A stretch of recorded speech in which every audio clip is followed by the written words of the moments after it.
Hey Virgo, welcome to your January 2025 horoscope. Virgo, on January 2nd, Venus enters into Pisces into your 7th house. Now, Venus in Pisces is a rather magical energy. It's a mystical energy, and this energy brings the potential for you to really open up your heart and your mind even more. And with this energy happening in your 7th house of your intimate relationships, it is very likely that you will experience a deepening of a relationship. You might feel the connection growing stronger between you and a loved one. It's a powerful time to be a little bit more vulnerable and trusting within a relationship. And you might also be experiencing some compassion or greater sense of compassion toward others. On January 6th, Mars is still retrograde, but is moving from Leo back into Cancer into your 11th house. Now, with Mars retrograde in Cancer, you are definitely going to go inward. You're going to be doing some healing work and creating some emotional boundaries. Be mindful with this energy because there is potential for you to be a little bit passive aggressive or even experience some emotional frustration. Now, with this energy happening in your 11th house, it might be that you feel like the vibe is off between you and a friend, or the vibe is off between you and maybe a group or organization you belong to.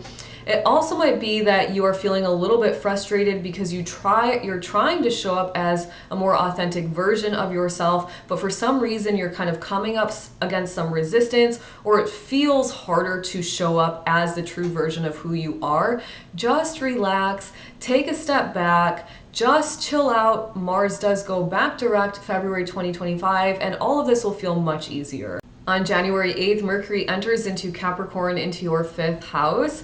Now, Mercury in Capricorn really values time and desires some structure and order. And so with this energy happening in your 5th house of life's pleasures and creativity and hobbies and those things that bring you joy, it might be that you're really focused in on setting aside some time, being very mindful about that, to do those things that actually bring you joy. You might be focused in on finding some balance here between maybe a work and life balance, and you might be spending more time with your children if you have any, or maybe a romantic partner as well. On January 13th, there's a full moon happening in Cancer in your 11th house, and the moon feels very much at home in Cancer, and it's likely going to have you all up in your feels.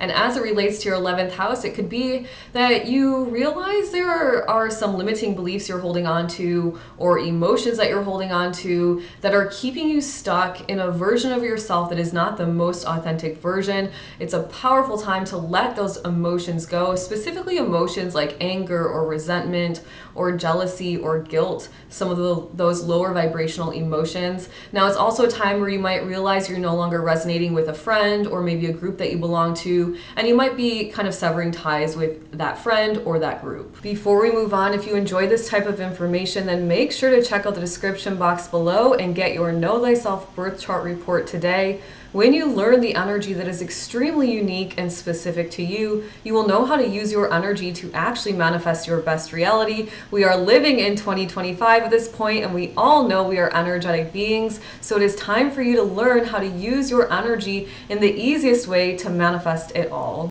On January 19th, the sun enters into Aquarius, and with the sun in Aquarius, there is a bit of a focus here on your authenticity and how you as an individual are helping to make the world a better place. Virgo, this is a powerful energy for you to focus in on your daily health and work routines and really create a routine that works best for you rather than listening to kind of all of the gurus out there. It's you tapping into your own personal energy and creating something that works best for you to be the most effective, efficient, and productive that you can be toward achieving your dreams. This is also the energy of self-healing and really tapping into healing energy. So you may be interested in that at this time as well. On the 28th, Mercury also enters into Aquarius, meeting up with the sun.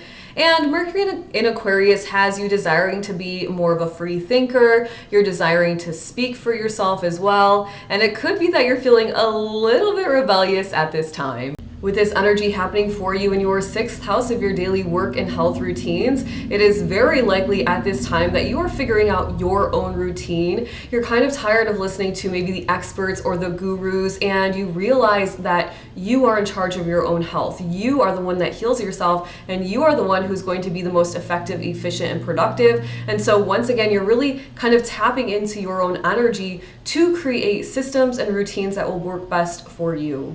And then on the 29th, there's a new moon happening also in Aquarius, also in your 6th house. And so we have the sun having you focused in on your daily work and health routines. We have Mercury here helping you create strategies, really figuring out the best move to make, helping you communicate that out. And now we have the new moon hanging out saying, please send your desires out into the universe. Allow your manifestations to come to you. On the 30th, Uranus goes direct in Taurus. Now, Uranus has been retrograde since September 1st, and during that time, you were likely reviewing parts of your life that needed some dismantling and some releasing so you could move forward in a much easier way toward your manifested reality.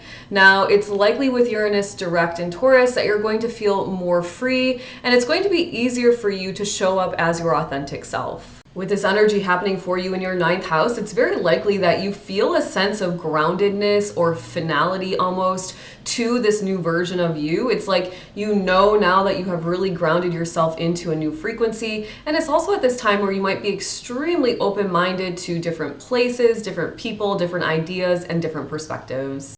Virgo, that is your January 2025 horoscope. I hope you enjoyed it, and if you did, make sure to like, comment, subscribe, and share. And when you do subscribe, make sure to hit the notification bell so that YouTube lets you know when I upload monthly content, as well as when I go live Monday through Friday at 9 a.m. Eastern Standard Time, where I discuss all things energy healing, perspective shifting, and manifesting your best life.